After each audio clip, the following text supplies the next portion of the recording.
Well, to be fair, I mean, as Herman said, the love for the game. And I don't think I love anything in life more than cricket. So when you go out to bat or when you go out to represent your country, I don't think any other thoughts are there in the mind. When you put on the Indian jersey, the only thing you want to do is represent India and win the match for the country. Oh. And yeah, I mean, the biggest motivation is that when you put on the jersey and the India is written. I mean, I always tell everyone that once you put on the jersey, you just keep all your problems Everything aside else. and just be on the field because you have a responsibility and you are one of 2 billion people who are representing your country, and I mean just the thought of that is enough for you to have that razor sharp focus and do what you want to do. Beautiful.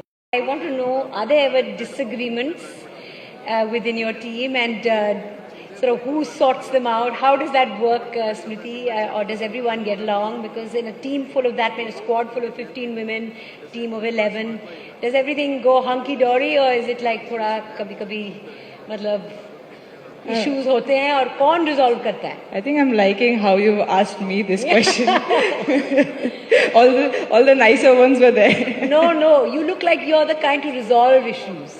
That's my impression of you. Well, I think firstly, I don't look at it as issues because everyone is wanting to win the game for the country and everyone has their own opinion how will we win the game for the country. Healthy discussions.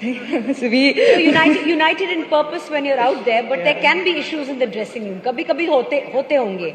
अब देखो, women's cricket के बारे में लोग जानना चाहते हैं और तो वो inside story थोड़ी तो बतानी पड़ेगी आपको. But genuinely, if we don't have that discussions or arguments, we aren't winning on the ground.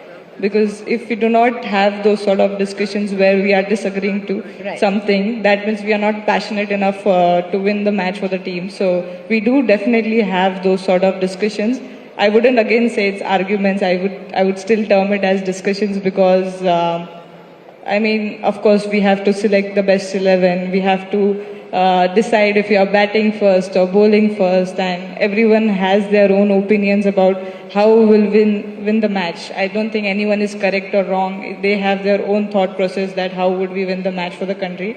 But I don't see ever that the discussions goes into arguments because I feel we You have. can agree to disagree. Yeah. और आगे बढ़ो. Yeah, there might be times where I go to Haridi and I'm like, we need to do this, and we have the liberty to each other to say yes or no, and that's pretty. I think we've kept it very chilled in that terms that she can say a no to me as well. Even I can say a no to her that I don't think I still think we should do this. But I think without that, I don't think we would have had the trophy. Of course, without the passion, I mean, with passion comes disagreements and opinions, and it's nice to sort of manage it that way, navigate it that way. Now, sitting in our audience are thousands of entrepreneurs, literally thousands of entrepreneurs, people dealing with pressure, with their own uncertainty, setbacks, and defining moments of their own. What's the one principle from your journey, connected with the sport that applies to business as much as it does to sport? This question is for the both of you.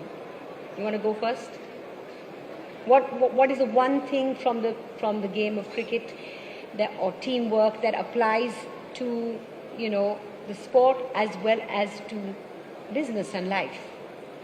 I think there are two things. Firstly, I don't have any knowledge about entrepreneurship, so don't take me wrong in any ways. But there's two things which I really keep thinking when I'm playing the game. And what cricket has taught me is that you always start your innings from zero, no matter if you've got 100. So that's beautiful. That is a beautiful, beautiful thing. That's wonderful. Like There's the next. A lot of relatability there. Yes. Yeah, the next day is always a new day for you have the best day or the worst day. I mean, you still have chance to get better at it. And the second thing which we always discussed during the World Cup, that don't play for yourself, play for the person who's right next to you. And I mean, of course, in entrepreneurship, there's a lot of people behind the scenes. So sometimes we get too caught up for doing it by ourselves and we put that pressure on ourselves. But sometimes when you start thinking that I want to do it for the person right next to me, I mean the job gets a little easier. So that's what we kept discussing, that we have to do or play for. Like I wanted to score 100 for the person right next to me rather than for my own self, which really helped.